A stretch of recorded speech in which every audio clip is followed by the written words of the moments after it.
vancouver.mediacoop.ca.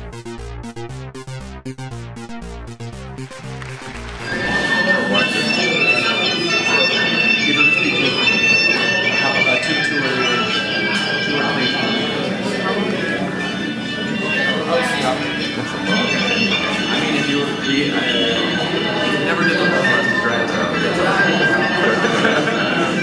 The two are on Sunday.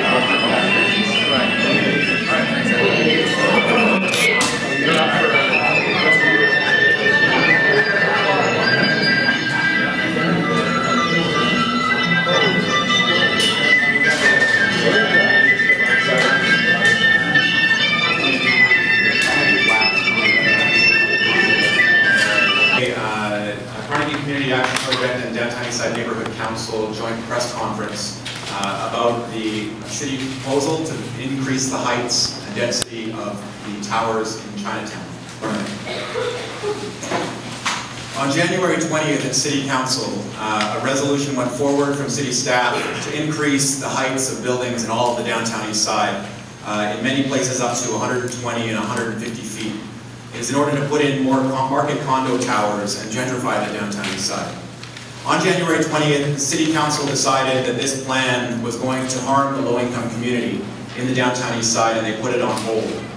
One part of it, 7 out of 8 sub-districts of the downtown east side, was put over to a local area planning process. And that local area planning process would decide how development had to proceed in such a way as to not hurt low-income people in the downtown east side. The other part of the recommendations of the Historic Area Heights Review study about Chinatown were put forward to an immediate public hearing. That public hearing is coming up this Thursday, March 17th. And at this public hearing, the fate of Chinatown and the downtown east side will to a great degree be decided. We're here today to speak out. We are Chinatown residents and organizations, low-income people, and community members who are uniting to say that the towers are not good for Chinatown. They are not good for the downtown east side. We need social housing, not market housing. We need housing for seniors and families, not housing for people who can afford to buy condos in one of the most expensive real estate markets in the world. So today we're going to be hearing presentations from people to speak about these policies and what they mean, unpacking some very difficult city planner jargon, and also to speak from their experiences. So to begin this off, we're going to ask Jean Swanson, who's the coordinator of the Carnegie Community Action Project, to come up, and Jean's going to give us an overall about what the Historic Area Heights Review recommendations for Chinatown mean. Jean. Hi everybody, so here we are. I'm the coordinator of the Carnegie Action Project, and Carnegie of course is in Chinatown. We've just done this study of the demographics of Chinatown. It starts on page 7 of this report. And we found that we're really concerned about the impact of hundreds or thousands more condos in this neighborhood are going to have on the low-income community and on the stores and the services that serve the low-income people, and also serve low-income people from all over the city. Chinatown has almost 1,000 low-income residents living in SROs and in social housing.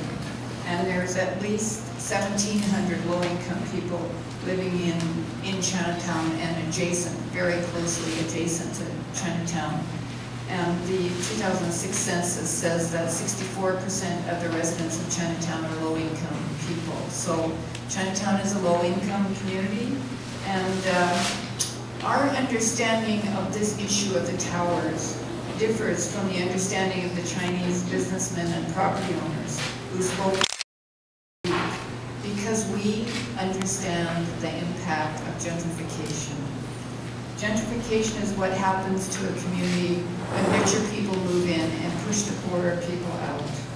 That's what's happening in the western part of the downtown east side now with Woodwards, where property values are going up, rents are going up, hotel rents are going up, and people are getting pushed out if they're low income. And we're afraid that that's going to happen in Chinatown if the city increases heights and encourages a lot more condos, almost doubling the number of condos now and allowing several times the number of condos that we got from the Woodwards. We've seen in the western side of the downtown east side how condo towers push up land prices, rents and taxes, which in turn push out low-income people, push out stores and services serving low-income people, and replace them with stores and services serving condo residents.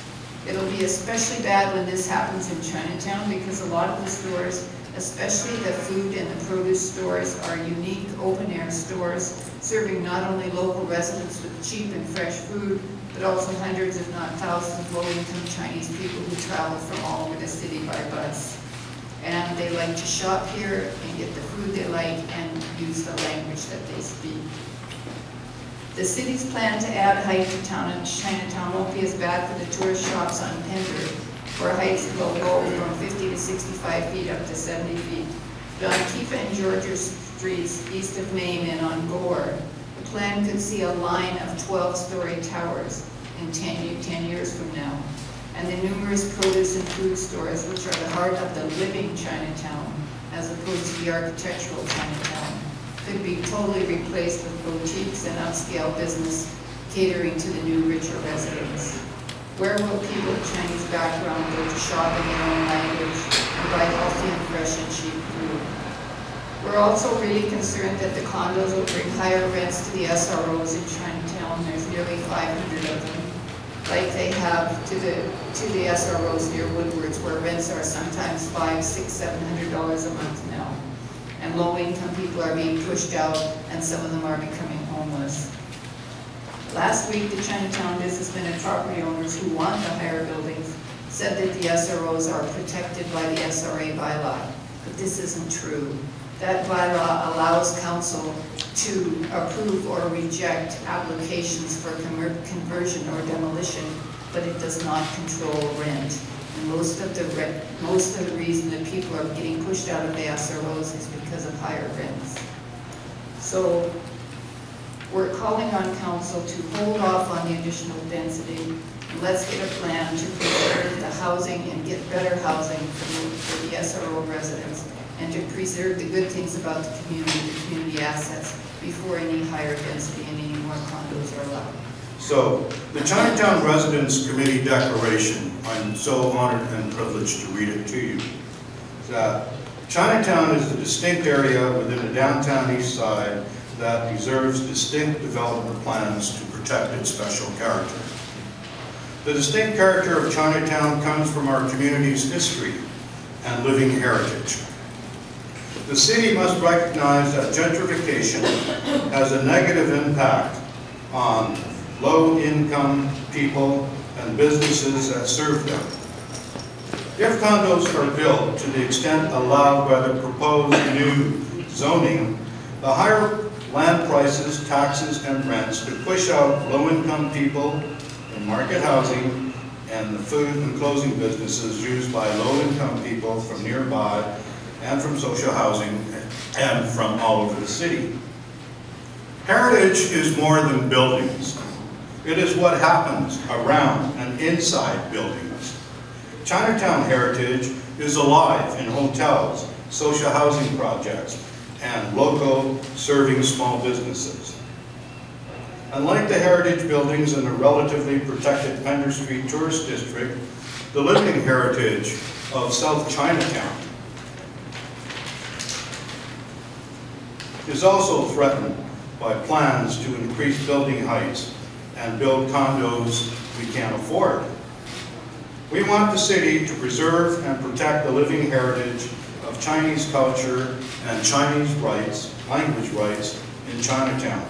Cantonese and Mandarin-speaking seniors' sense of community depend upon the visibility of Chinese language business signs, menus, store clerks who speak Mandarin and Chinese.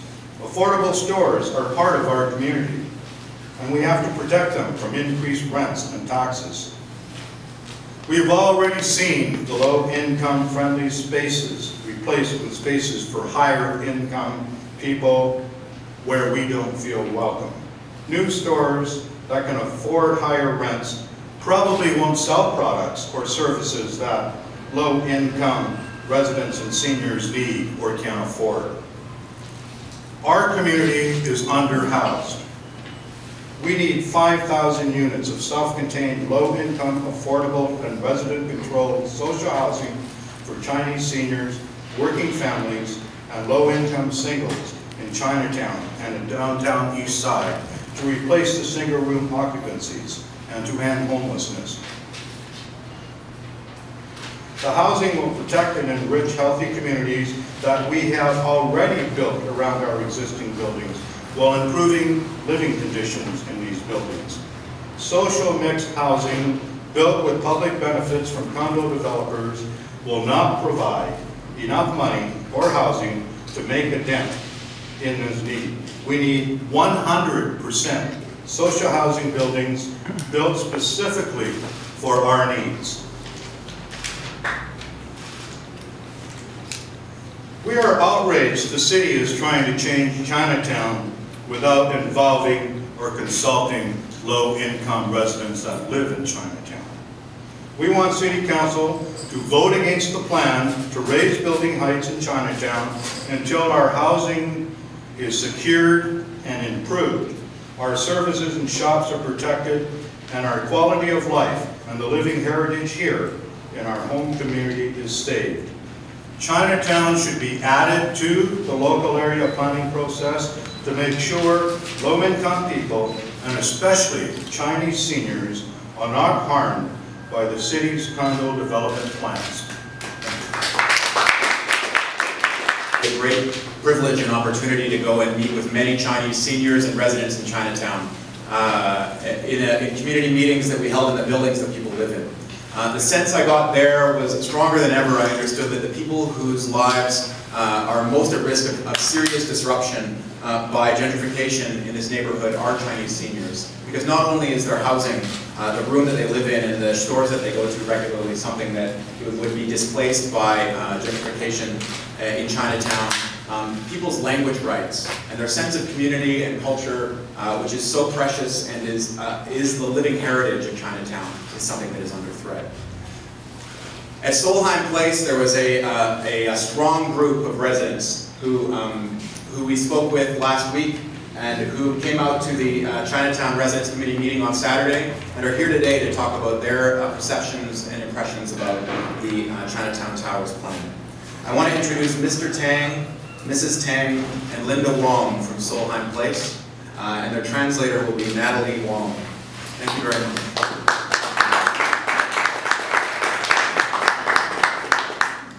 Good morning, 咁多位新聞界同埋傳媒界。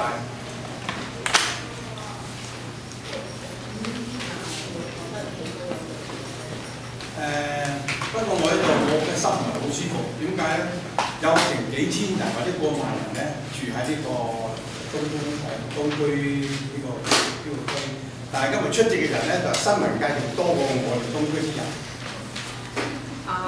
He's very upset that he knows there's over 1,000 people that live in Chinatown, but then only a few of them that actually lives in Chinatown are here today to voice their opinion. 嗱係啊，我而家咧，即係好似而家嗰啲水災地震咁樣嚇，你烏盤嗰邊咧而家起到好高啦嘅，即係話咧，而家啲有錢人咧一路向住東區呢邊咧一路進展啦。咁如果再起高啲，如果我哋東區啲人仲唔合作齊心向政府表達我哋嘅意見咧，咁我哋大驚驚咧，我哋變咗冇地方住㗎。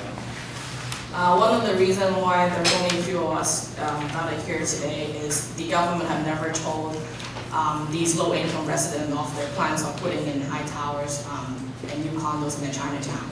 And Mr. Tang feels that they have seen what happened in the Woodworth area, where after the new towers is put in, there's fancy shops and there's nice restaurants put in, and they are afraid that that's exactly what's going to happen to Chinatown if the new towers are put in. 我都好多謝呢個傳媒咧同新聞界咧今日咧咁踴躍嚟宣傳呢件事，但可惜咧我哋希望你哋能夠宣傳多啲喺東區啲人咧能夠大家集中一齊嘅力量，係嘛？少數人咧係做唔到嘢嘅，啲政府咧我哋要多數嘅人咧先至向佢施壓力，佢先至可以做出啲嘢。如果咁樣啦，咁講翻，如果係話，好似佢1900幾年嗰陣時，07年時，佢已經咧做緊好多嘢㗎啦，有好多嘅屋係起緊嘅，但係佢哋原來佢計劃係有個陰謀喺度，佢冚住唔出聲。點解咧？你而家啲人多咗講出嚟咧，佢原來而家起到13年咧，就唔會再起呢啲住宅屋㗎啦。He wants to thank you all the media that are present today, and he hopes that the message that can be spread out to more people, to the public, that plan is put in high towers in Chinatown. So if more people know about this, and he's sure that all the other low-income residents in Chinatown will also voice their opinion and say that that's not what they want. They want to keep their cheap store and cheap housing in the Chinatown. And they even told me that most of the time when they get groceries from the store in Chinatown, it's up to 30% or 40% cheaper than a regular, like a superstore or like a high-end grocery store. And they're really afraid that, they're going to lose that heritage and that conventional, cheap grocery shopping if the towers are put into Chinatown. 希望我哋喺東區啲人咧能夠咧仲係瞓緊覺，希望咧而家天光啦，我哋要醒覺啦，唔好再俾政府嚟隱瞞住啦。如果咁嘅情形咧，變咗我哋以後咧嗰啲有錢佬嚟嗰啲區咧，就即係好似香港李嘉誠咁樣嚇，啲樓價貴咗，政府收入多咗，咁我哋納稅，我哋呢班人冇地方住啦，咁我哋食又貴，住又貴，買又貴，乜都係貴啦嚇。變咗我哋去邊度咧？我哋係咪應該去City Hall住咧，或者去域多利服務嗰度市政府嗰度住咧？應該要揾有安置我哋啲人，你起乜都唔緊要，應該有啲地方安置翻我哋呢啲人。They say the most important part is they are not just against the plan of putting in high towers. All they want is they want a better plan, and they want like a detailed study, or at least the government have plans to buy lands to build more social housing before they carry out the plan of building high towers.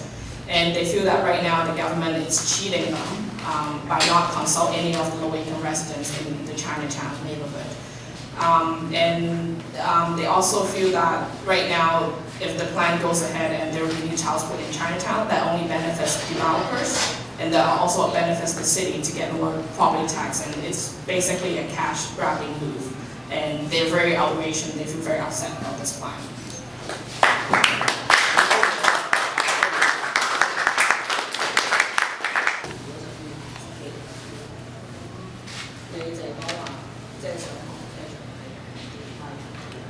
So Mrs. Chang has been living in Chinatown for over 15 years, and she likes the way it is. She just wants to keep Chinatown as it is, and she doesn't want to lose all the cheap grocery store, and it's a lot cheaper to live in Chinatown than other parts of Vancouver.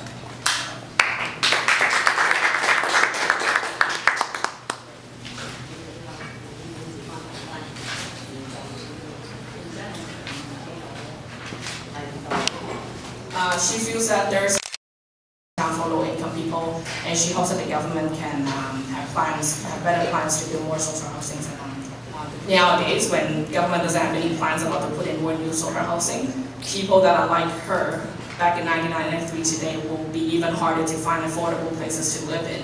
And she feels very upset that if more people have to go through what she felt back in 1993, if high towers were put in Chinatown and there will be no place for people to stay. Increase the choices of whether or not you feed your children or whether or not you pay your rent. And this is going to be one of the major impacts. The little stores are not only shopped in by the Chinatown residents, the entire community shops. Another one of the things I'd like to point out is that there's becoming a very large class barrier in the downtown east side in the Strathcona School. My sons are in kindergarten and grade 1 at Strathcona, and some of their older friends have experienced class where the middle class kids are teasing them about their clothing or their shoes, or they're not wearing brand names, or their parents are telling them not to play with the poor kids. This is a major thing because up until this point, the last 4 or 5 years when Woodward's, the last few years since Woodward has changed the community, the children in this community were insulated from this kind of discrimination. And they were all, the kids who were richer, it wasn't a point. People didn't make out that point, but the class change that's happening in the community is now starting to have a ripple effect on our children when they don't feel that their clothes are good enough. They don't feel that, and some of the kids don't speak English, so then of course they're harassed for that. And there's other things that are causing great problems for not just the low-income seniors and families, but the children in the community who used to grow up in a very welcoming and open, non-judgmental atmosphere, which the downtown Eastside is very, very common for us. That this is a non-judgmental neighborhood. Everyone cares about each other. That's what it makes us unique, is that our children don't have to be pressured by these things, and that we do have the choice to be able to live in our community, around our friends, around the supports, around the people we have as our supports. And most of those stores that we've gone to, it's the first time that they've heard about the proposal to increase the heights along the Main Street corridor and throughout Chinatown South. Most of these shopkeepers were shocked and afraid because they know that increased heights means increased property taxes, and the tenants swallow those taxes, not the owners. So Ryder Cooey, who works with the Citywide Housing Coalition, and Claudia Lee, who's been volunteering with the Carnegie Community Action Project, are the two great organizers responsible for this outreach effort to the low-income serving businesses in Chinatown. We didn't start until after January 20th, of course, because we didn't realize that the City Council would exclude Chinatown from the local area planning process. In the time that between then and now, I did spend some time in the London Hotel and the Kiva rooms and Pacific rooms, and discovered that virtually no one knew anything about the proposal for 12 and 15-story towers in Chinatown. I collected a lot of... Seeing a lot of the stores in shop made me pretty sad because this is their livelihood. They've been in this neighborhood working most, if not all, of their life. And I think that what they wanted to say is they hope the city can work with them and the community groups in Chinatown and in the downtown east side to make a plan that works for them, the people that live there. Hey, as a side on that, I went into a clothing store at the corner of Pender and Gore, and the owner told me that he's shutting down his business next month because he can't afford the rent in the store any longer. He said that the rent's going up, even though the store is, the building, the property itself is run down, and that they're paying more property tax there than anywhere else in the city. And I told him that the city gave Nesters and London Drugs a 10-year tax holiday for moving into the Woodwards project. And he said, where can I apply for that? I wish it seems that the city is interested in giving tax holidays to millionaire corporations, but not to small business people serving the low-income community. So gentrification produces zones of exclusion. When high-end condominiums come into the neighborhood, they are set at prices that the low-income residents of that neighborhood who have lived there for a long time cannot afford. And so these, along with the condos, comes other shops, restaurants, cafes, salons, and amenities that are also pitched for those high-income condo owners. And consequently, the low-income residents can no longer afford to enter those spaces. These two are zones of exclusion. For example, the Storm Salon on Pender Street now can give you a haircut for $50 to $65, whereas the barber shop on Union, who offers a haircut for $9, is facing possible eviction because of increasing rents. The London Pub, the Brixton Cafe, the Fortune Sound Club, which is a dance club, the Vancouver Film School that costs $32,000 to attend, a game design program which is housed now at the corner of Columbia and Pender. All of these things become zones, are really alienating for people for whom this has been their community. So we want to map these things, watch as they creep into the neighborhood and the effect that they have in bringing people into their space that don't live in the neighborhood, and it creates a very different atmosphere for those who call this place home.